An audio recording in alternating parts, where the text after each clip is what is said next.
If only they knew. The hub for young business minds. Welcome back to another episode of the If Only They Knew podcast. Today, I'm joined by Nav Sawhney, the man who's recently been in the press for creating a washing machine. Now, I know that sounds quite strange, but we will get onto that and exactly why his washing machine is so powerful and the stuff that he's doing in general is so powerful because he's changing a lot of lives. But before we get into that, Nav, how you doing, mate? You good? Yeah, really good, Ted. Thank you for having me on. Yeah, it's good to be here amongst your listeners. No, it's all right. It's a pleasure. I've been looking forward to this one. I've been so busy this week, so it's sort of something I can look forward to and sit down and chat with someone doing good things. So I'm looking forward. Yeah, and what a time we're in right now, right? Yeah, COVID-19, all the protests going on right now across the world. It's a really interesting time to just sit down and talk. Yeah, it's a good time to get someone on with a bit of positivity, I think. So yeah, Yes. like I said, thanks for coming on, mate. I always say to understand where someone is now, I think we can reverse the clocks a bit and look at what a younger Nav was like, if you don't mind. Yeah, let's do it, man. Yeah. If you don't mind starting off like with your life growing up, what was it like for you? Yeah, really good question. Very curious child. I grew up in London, was born in London. And when I was a very young kid, I used to be really kind of obsessed with how things worked. And my father at the time was an engineer, and he used to take me to air shows. And so I used to be really obsessed with how things, like how these big objects were in the sky, and I'd come home, I think I was like 4 or 5, I would take out the toolbox from the cupboard and take apart my mum's appliances, like Yeah. TV, and not really know how to put them back together again. And that really pissed my mum off. But that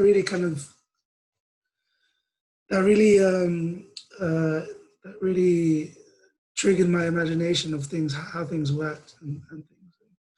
Being part of the South Asian community, you really get the sense of, the world is a very big place. It's not just you. So I used to travel back to India to meet family, and I knew that there wasn't just me and my neighborhood in London. Some bigger problems in the world. Yeah.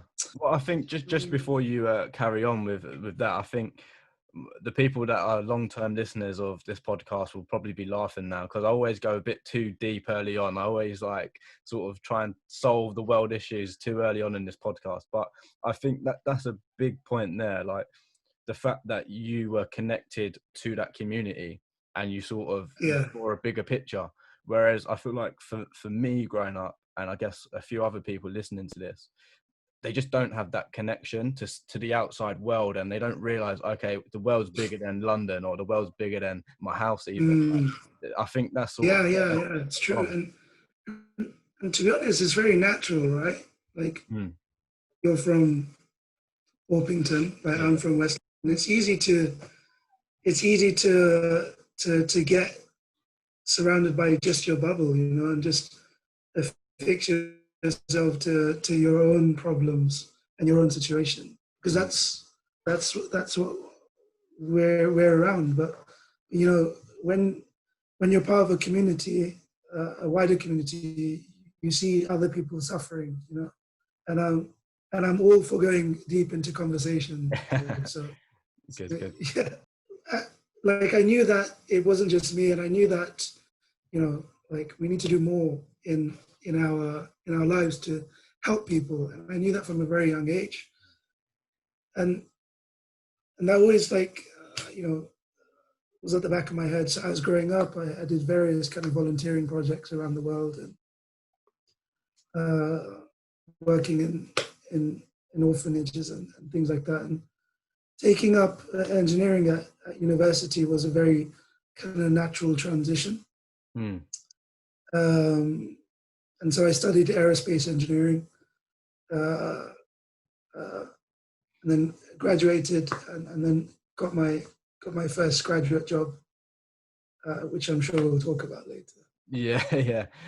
I did a bit of digging, and I saw a younger photo of you in the Scouts. Is that right? Was you a Scout as well when you was younger?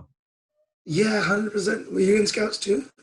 I was in the cadets. I sort of missed the scout stage, which I think was almost detrimental to like my behaviour in school and stuff. It made me so naughty because I didn't have that discipline and like the idea of being regimented. So I missed that Yeah, stage, and I was forced to go to army cadets. and really interesting. Same situation. So I was super naughty. My father died when I was a kid, Oh, so um, 8, 9 years old, single parent family, and two other siblings. And so like my mum was kind of clutching at different things for me to be responsible for, and Scouts was a really good outlet, uh, and any kind of extracurricular activities a kid can do, whether it's after school clubs and things like that, really important. I think applying yourself in different ways and making sure it's a constructive outlet like Scouts really helps, and that really built my humanity up a bit. Like mm. helping others, you know, keeping to a set of principles and things like that. Yeah, I think it is important, like you said, to apply yourself, whether it's your passion or your skills, or just apply yourself within another community. Like we mentioned just a moment ago, like I feel like being connected to something is the best way to stop you going off track. Because a lot of Yeah, people feel like, you know what, what's this world got to offer me? What have I got to offer this world? I'm like you said, a single parent family, which I come from as well. And it's very easy to mm, sort of think of ways to detach yourself from society. But I think if you can try and think of ways you can attach yourself to society, I think there's so many benefits in that. yeah, 100%. I agree completely, and I think human beings need belonging. Hmm. Uh, we need to belong to something, a purpose, a wider, a kind of wider problem that they need to solve, or whether it be a business or work, or friendships, or just being good at something. I feel like people need an outlet, and we're seeing that today in the world. Where people are fed up, man. They want change. And humankind has a way of recalibrating itself. Mm. Are you hopeful for change in any sort of way? Do you think there'll be a massive change soon in society, or are you sort of a bit? Yeah, yeah. I mean, 100%. I'm I'm a I'm a very rational optimist. I define it. Like Yeah. it's not just blind optimism. You look at the facts. Compared to 100 years ago, we are safer. I mean, you can just look at World War II and see how many millions of people died in World War II. And we're safer, we're much more open, there's much more rights, but that's not saying that, you know, the work's not done and we should rest on our feet. But, it means that, there's been so much change in the last 100 years. Think and then only imagine what the next 100 years are going to be like. Yeah, exactly. I'm with you on that one. I think if you do look at the facts, like you said, we're almost there. We've got a lot to cover, but we've also covered a lot. So I think we're on the right track. But going back to you, 'cause obviously that's what it's all about today. It seems like your background with Scouts and like with your engineering sort of experience, even if it was just sort of almost reverse engineering home appliances, I feel like they sort of the work you're doing now was almost perfect considering what you was doing in the past. So do you think they were linked in some way? And a bigger question, again, I'm going a bit too deep. Do you believe in destiny? Yeah, 100%. I believe in destiny. I'll tell you a very quick story. When I was 16 months old, I um, I was on vacation with my family in India, and I was crawling at the time, and apparently there was a gap between the banister in the balcony, Mm. and I crawled myself off the balcony and fell from a first floor building. No way. And I survived to tell the tale with only like a fracture on my shoulder and my head. And so my mum, like, 100% believes in like a kind of, you weren't meant to die, or you were, everything is planned out for you, and it wasn't your time then. Your time will come, but I 100% believe in destiny, and just just my experiences in life, with having a loss in the family so young, it really kind of emphasizes the impermanence that we have in life, the very finite period of time that we have. We only have 60, 70 or 80 really good years, and that's it. So, and how are we measuring ourselves? Like when we look back at our 60 years of our life, like what impact have we made? How many people's lives have we changed? How have I felt as a person? In Scouts, we have this saying that, you want to leave something behind better than you found it. And that's what I want to do in the world. I love that. I love when people come on and give those easy to sort of clip out and put on Instagram quotes. I love that. Thanks. It's great. Exactly. No, it's really important. Mm. It is. And I read as well, Nav, does it mean new in Punjabi, or am I making that up? Yeah, it means new. And my full name is Navjot, which means new light. So I'm always like trying to be the most positive person in the room, always looking for new and innovative ways of doing things, whether it's going to a new restaurant or buying something new or producing new products, experimenting with my clothes, friends, family, destinations. Everything has to be experimental, I think. And so, yeah, I've really kind of adopted that name. No, I love that. And I think like it sort of ties in with destiny a little bit. Like even if you don't necessarily believe in destiny, I think even if it is a placebo, like you said, like if I had a really cool name, which I don't, I'm afraid, with it doesn't have much meaning. But if I did, and I could sort of say, okay, I'm really going to adopt that name, and sort of act as if it was destiny and sort of play that out. I think if it is the placebo and that effect, as long as you're doing good, I think whatever your reasonings behind it are, it doesn't matter. Sort of thing. Yeah. It's you kind of live up to your name, right? Yeah, exactly. And so you were saying that you were naughty when you were a kid, and I was very naughty when I was a kid. I used to get suspended from school, really misunderstood child, and like everyone said, that Nav is not a very academic person, not very clever, not going to really make it in life, or not going to go to university. And so you kind of live out the things that people are telling you, right?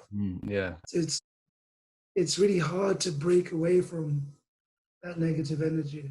It is, and it like you said, it is so easy to sort of live by somebody else's perception of you. Like I was in a similar position. I was constantly getting told, "Oh, you're so naughty, you're so bad. Like you're going to do this, you're going to do that," and it is so easy, especially at a young age, when the teachers who are one of your only authorities, it's so easy to listen to them and say, okay, yeah, I am going to go to prison. Yeah, I think you're right. And I am going to go to detention and stuff like that. It's so easy to stick to them labels, Yeah, sticking to labels. Labels are bad, It's like no 2 days are the same, right? So if you look in the mirror today, you feel like really crap, like, oh, this hair's out of place, like I'm not feeling really attractive today, or I'm just not feeling up for it. But yesterday you were feeling fine when you looked in the mirror, which means, nothing's changed. You're still the same person. It's just in your mind, and harnessing the positive aspects of the mind and letting go of everything else, you know, because feelings are fleeting, you know, and if you react to every single feeling that you have, it's really tiring, you know. Before we do get on to your project, I can see the logo sort of looming in the background telling me to get onto that. But before we do get onto that, I think with mindset is something I've been getting into a bit. So if you don't mind, if it's not too sort of personal, is there anything you do to sort of optimize your mindset, like any meditation, any sort of work that you do to do that? Yeah, and like really, really valid point. And about 2.5 years ago, I came to a kind of crossroads in my life, which was like high peak stress. Like there was several kind of opportunities that faded away from me. Mm. And I kind of needed an outlet. And I took up meditation on Headspace. Yeah. That changed my world, man. Like my outlook on life. And I've meditated every day since Wow. 2.5 years. And it's changed my outlook on life. And it's really kind of made me understand that, you know, sometimes it's okay to feel sad. Sometimes it's okay to feel happy, you know. And those kind of things are in constant battle. And my problems are the same as your problems. You know, everyone wants to be loved. Everyone wants to be successful. Everyone wants to belong to something, you know. And it's okay. And you know, we're all on this journey, and we just need to help people along the way. Talking of helping people, then your project. Tell us a bit more about, firstly, what it is, just for the people that don't know. If you can sort of paint the picture very briefly about what it is, and then we'll get into how it came about, if you don't mind. Yeah. So in 2018, I founded the Washing Machine Project. We make manual washing machines that save time, water, and effort for people who hand wash clothes around the world. So that's roughly around 70% of the world's population. We don't have access to an electric washing machine like you and I. So in the last couple of months, we've become really good at washing our hands, 20 seconds in and out like this with soap. But how have we washed our clothes? You know, we've washed it with an electric washing machine. We open the door and we chuck it, wash our dirty clothes in, and it comes out washed. And sometimes we complain about that, but you know, this problem is very real. It affects a large proportion of the world. And the Washing Machine Projects have done research in 6 countries with over 500 families. And we found that, you know, the burden is disproportionately placed on women, with women spending more than 20 hours a week on this activity, on their hands and knees, in lakes, rivers, and streams, in buckets and on the floor, causing back pain, joint pain, skin irritation because of detergent. And a task like this that happens every day in households around the world should not be so burdensome. You know, should not be burdensome, and we take it for granted, and it's unfair for people like that to live. Well, I know that, like, obviously there are hardships in the world, but honestly, and this is going to sound terrible, it's so hard to really think about it, because like every day is sort of, it's not really shown to me, you know, and I just wouldn't, it's not something that naturally would come to me. I wouldn't think, oh, how about this person in that country that's going through this, which is so selfish of me. But I think I'm just a product of the society we've created rather. Exactly. And I think a lot of people like me would be thinking that, just sort of oblivious to it all almost, you know? Yeah, and a lot of these problems go under the radar, right? So when we look at development aid, we look at, you know, does this person have water? Does this person have food? You know, does this person have shelter? If those things are checked out, then, oh, the person is okay. But actually, you know, things like cooking and cleaning are everyday tasks, but really, really toxic for the person, you know, that doesn't have an electric or gas. gas stove that doesn't have an electric washing machine, you know, women and also children spend hours on this activity when they could be doing more productive things with their time, you know, like educating themselves, starting a business, you know, or you know, spending time with their family. And so at the washing machine project, we're really trying to change this with a manual kind of off the grid portable solution that really targets this problem in particular. So like I said, and you said there, like some people are quite oblivious to it. So how did you find out about this problem first off? Yeah, and to be honest, as an engineer growing in a kind of leafy neighborhood in London with a spoon in my mouth, relatively, uh, I was oblivious to these problems as well, you know. And so it started when I joined the graduate program at Dyson. Straight out of university, I landed an amazing job as a design engineer, research engineer, looking at next generation technology. And we would get to share our ideas with James Dyson. And Wow. you know, as a young graduate, felt amazing. You know, could you imagine? Like you're showing this to amazing people like that. And I spent 3 years on the graduate program and in the company, and I kind of there was this kind of realization that actually, you know, my whole life I'm going to be making vacuum cleaners. You know, like my whole life, every bit of good engineering that I do is putting a vacuum cleaner in the hands of rich people. You know, Yeah. £500, you know, it's not needed in the world. You know.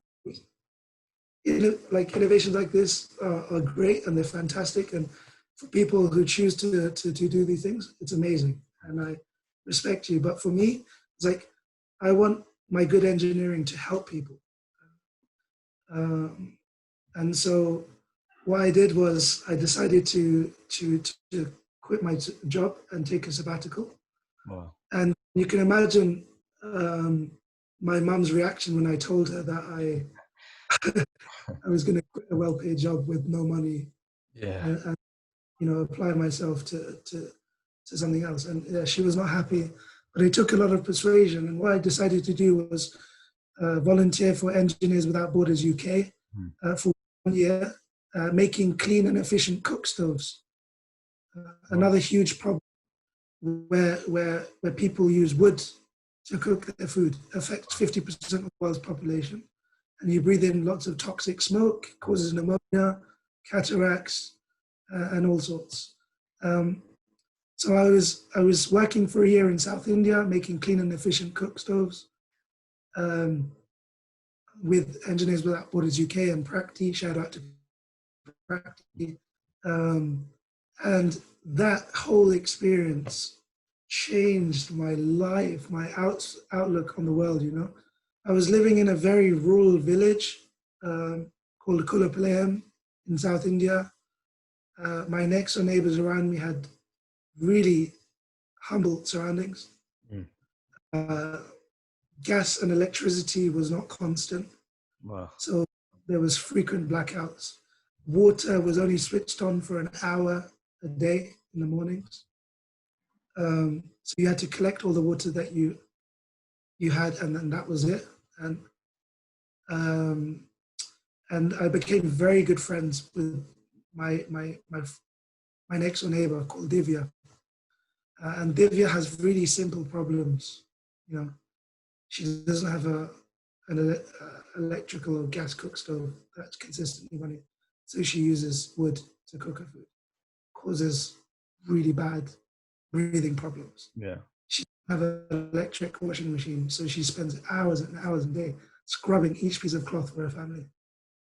You know, frequent blackouts. So when her 7-year-old son, Suguma, needed to study for an exam the next day, he had to study in darkness. Wow. So I have this vivid picture of Sugama and Divya studying underneath the flashlight of my cell phone.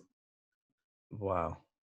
Really summarized, the really simple problems that we take for granted, that people like Divya are really craving for, the solutions to these problems, really craving for these solutions. My time at Practi really taught me that, you have to be close to the consumer. So that iterative testing and prototyping, and each person wants their own different thing. So when we're making cook stoves, the chapati or roti had to be this puffy, or the pot had to be this big. So those kinds of things I learned. And so at that point, I said to myself, I promised Divya, I said, I'm gonna make you a washing machine. Wow. I'm gonna. I said to Divya, I'm gonna make you a washing machine. You're complaining all the time of back pain, joint pain, and skin irritation. You complain about how time consuming it is. So I promise you a manual washing machine. And her eyes lit up, and then ever since that, I haven't stopped since. To this day, I have Divya's picture on my bank card. Wow.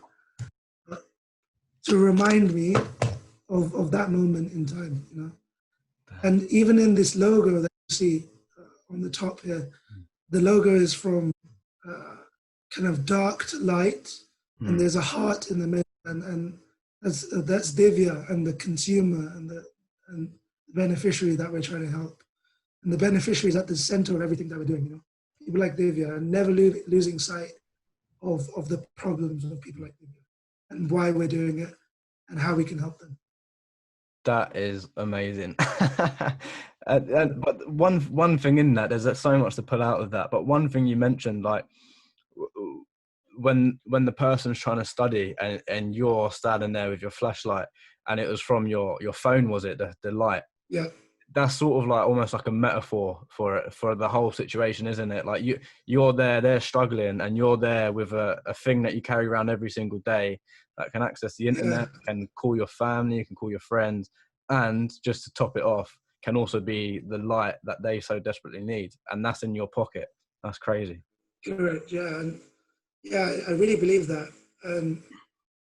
It's also important to point out, that these people aren't. I think there's a narrative that these people are helpless.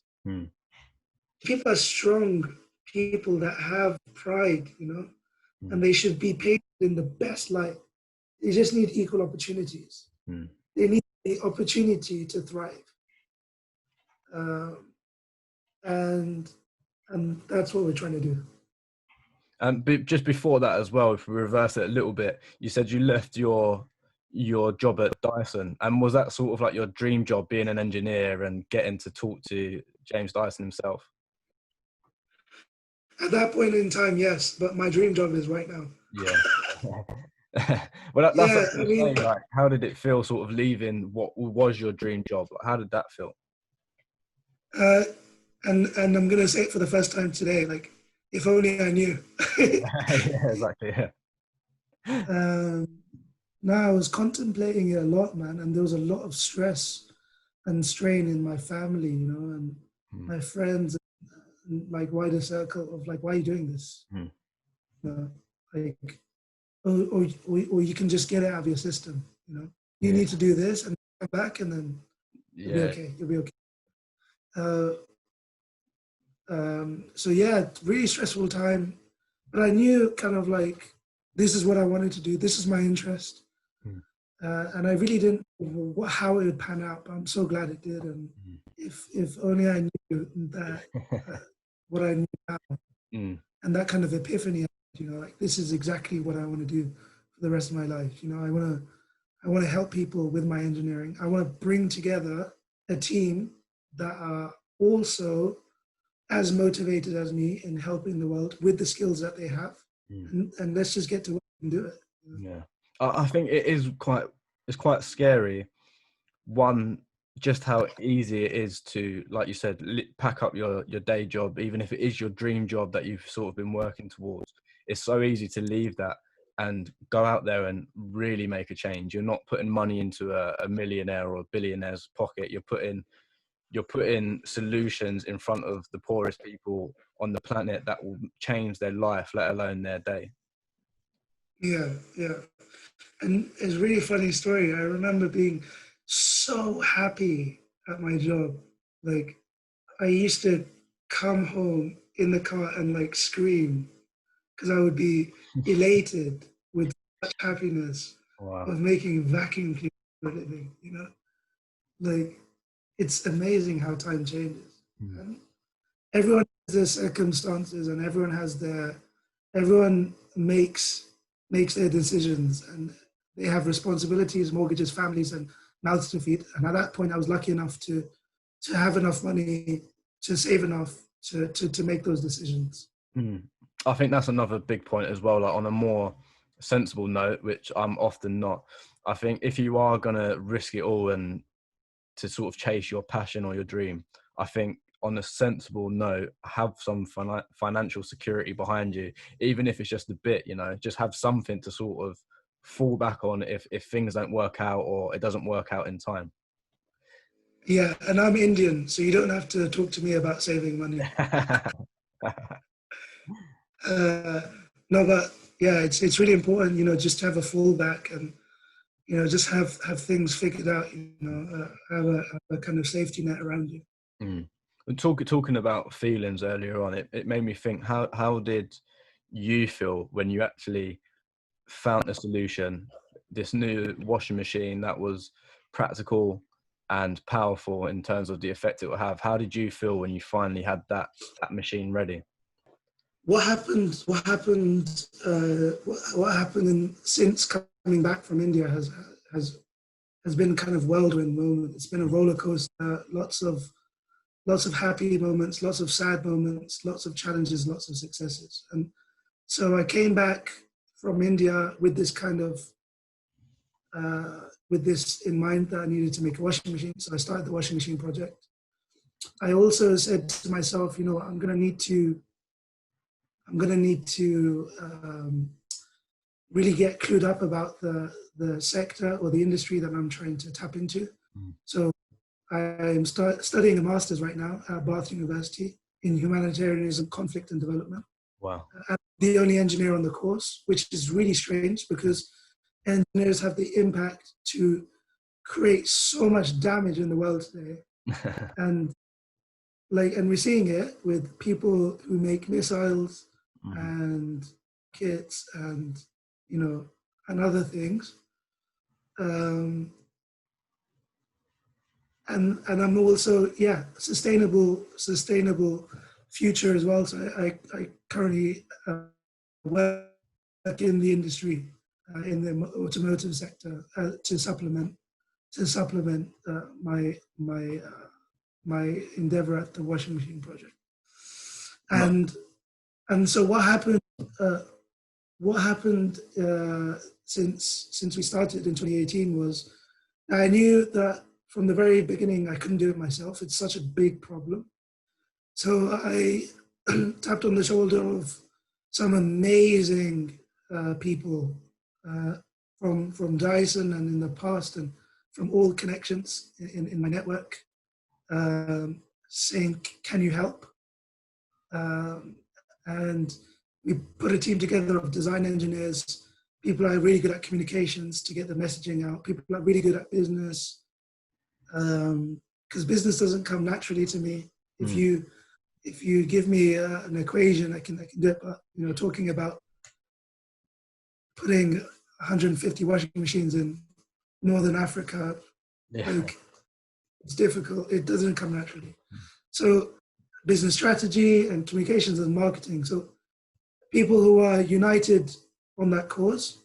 And so in 2019, March last year, we took a very rudimentary prototype out to Iraq. So me and a good friend of mine flew out to Iraq with the contact that we had at one of my student friends in my master's course, who invited me to a refugee camp to do a pilot test to kind of see if the prototype works, if it's feasible.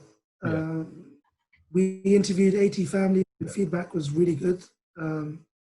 85% said that it would make a real impact on their lives.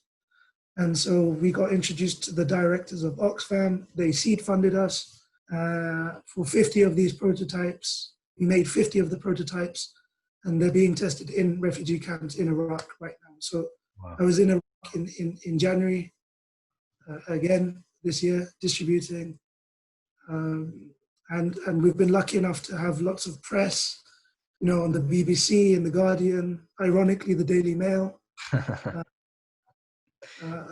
name a few. And we've been really lucky, growing ever since. And, the team is amazing. Big shout out to the team as well. Yeah. Well, that's what I was going to say about the team. So it's a perfect segue. It's crazy how you sort of really leverage your network. And it's something I've sort of trying to been preaching every now and then, about the power of your network and the people that you were talking to, that when you first met them in your degree or before in your time at Dyson or before that, when you was talking to them, you wasn't thinking of this project because it wasn't in your mind yet. But it's crazy how powerful your network can be, and the network that you actually have, and you don't even realize. Like, there's so many great people around me that almost like the Avengers style, I could gather them up today or tomorrow and we'd have like such a strong team. But if people don't see that, and they sort of waste the people they have around them and waste the network, Yeah, 100%. And, if you're trying to solve a problem, there's probably like 10 other people that are trying to solve it with you, and I feel like, as entrepreneurs or people that are starting up business, it's very insular. You want to hide your solution. Yeah. I've been really pleasantly surprised about how many people are willing to help get you off the ground, and especially in the charity sector, humanitarian sector. Who, I've been telling the story of Divya and her problems ever since 2018, and I'm not going to stop. And it's that story that really encapsulates people and wants people to help, because people are frustrated in their work, No one wants to be tapping away at Excel or documents for 8 hours a day. People want to be effective with their time. They want to help people. And the Washing Machine Project and other organizations are a really good outlet for that. It's good karma, right? Yeah, exactly. Yeah, it's a feel-good thing. If nothing else, it makes you feel good by helping others out. And on that note, what can we do to help? Whether it's your helping your project or just helping the world in general, what are some of the things that we can implement? Because there's so many people that I see on a day-to-day basis, and I could do little things to help them, but I just don't. So what can we do to start changing the world together? Yeah, I'm going to start on the world basis because, and then we'll move on to how people can help the Washing Machine Project. So I'm going to start with a story, which is that if you're a mother that's just been pregnant and had a baby, you've had 2 years loss of menstruation. Now,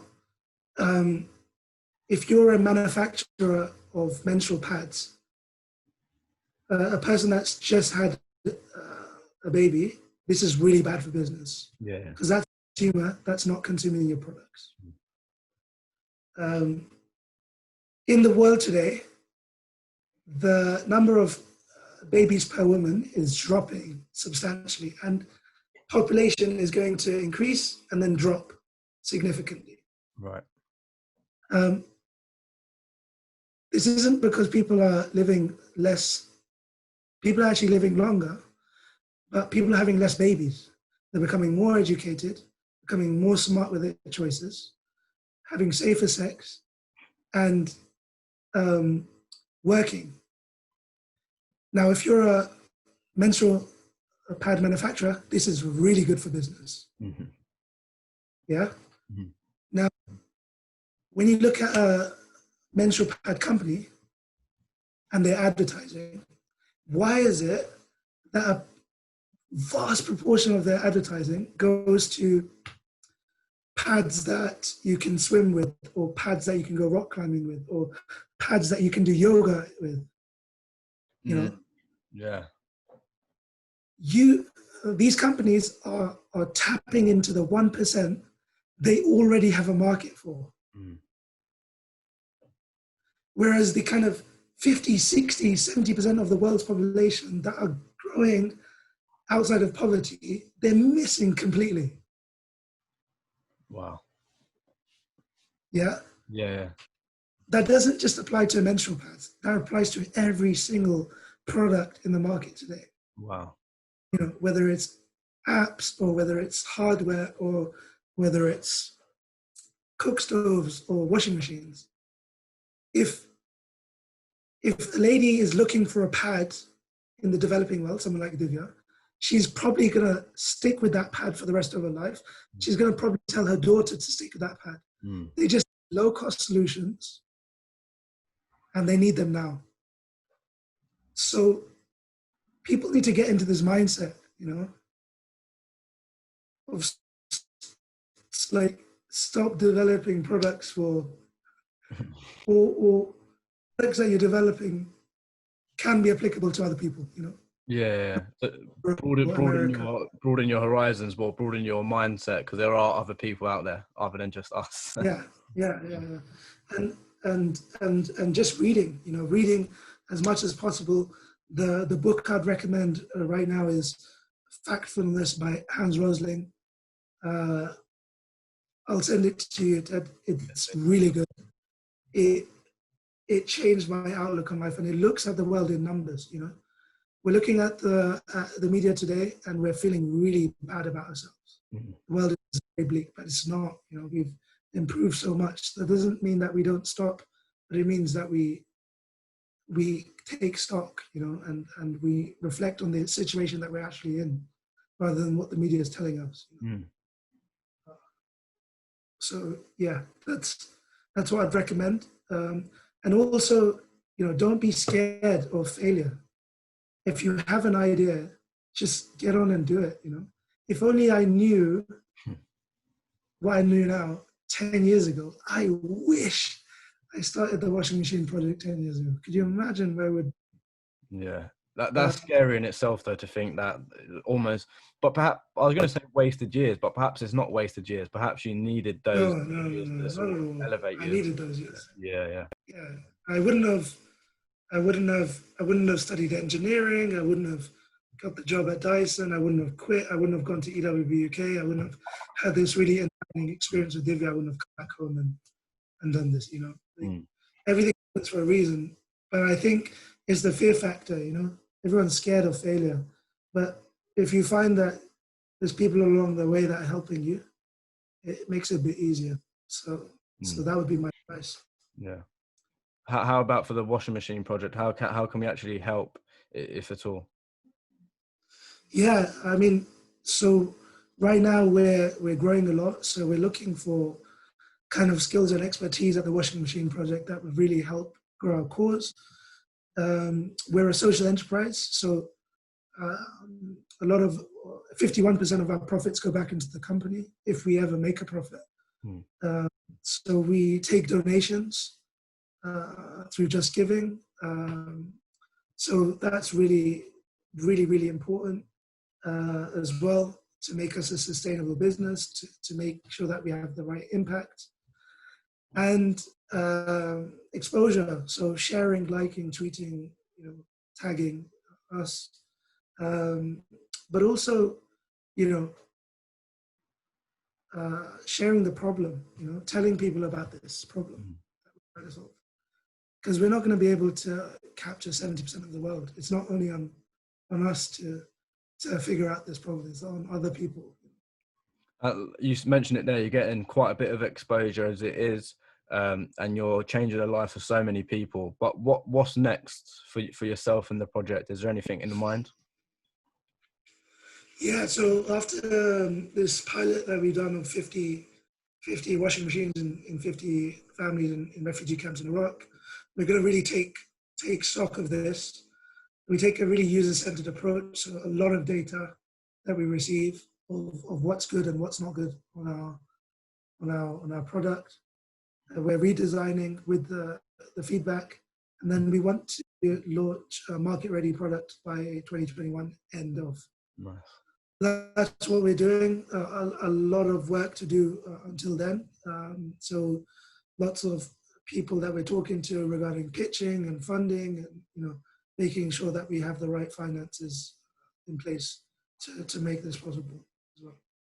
Nice. I wish you the best of luck with that. My final question, again, a little bit too deep, but we're at the end now, so I think it's about the right time. What do you want your legacy to be? This has taunted me for my whole life, like, and we've talked about it throughout the podcast, I think, and what impact when you're not here anymore, what impact are you going to leave on other people's lives? So I want to be known for inspiring people to alleviate the burdens of everyday problems for people like Divya. That's my legacy. I love that. Straight to the point, and you're actually doing it already. You're sort of building a framework for that. So I love that. The final thing then, the floor's now yours. If there's anything you'd like to say finally, or anything you'd like the people listening to go and do, please let them know now. Yeah, thank you, Ted. And listen, life is pretty tough right now. COVID-19, the pandemic, has touched the lives of every single person on the planet. People are actively protesting right now against racism and injustices right across the world. And it feels a bit bleak. But I'm here to tell you that life is good, and things like this will pass, and it's up to us as a generation, our community, and reaching out to each other that will help us pass. And it takes a very active and concerted effort to help each other. And I urge people to just reach out and say, how can I help? I love that. Thank you very much. On that note, just before we say bye, where can people find you online and stuff like that? Yeah, so if you just type The Washing Machine Project on Facebook, Instagram, Twitter, LinkedIn, we're on all of the channels, The Wash Org on Twitter. And yeah, we'd love to hear from you, love to hear your thoughts, and yeah, let's just keep the conversation going. Perfect. I'm sure we will. And like I said, best of luck. I love what you're doing. Definitely needed it, like you said, and during this time. It's a good positive conversation to be having. So thank you very much, and thanks for coming on the show. Really appreciate it, mate. Thanks, Ted. Appreciate it. Thank you. Bye-bye.